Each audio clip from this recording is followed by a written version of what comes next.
Well, I am shocked. I've just sat here and watched a video that that that is appalling.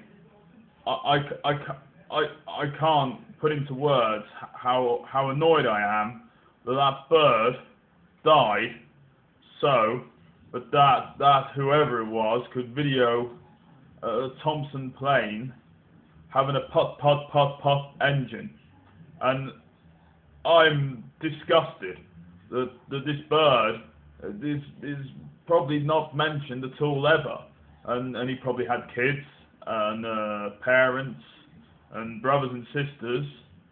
But hey, what do I know? Hey, it's only a bird. Who cares? Wouldn't it have been better for the bird to survive than the plane's crash? I don't know.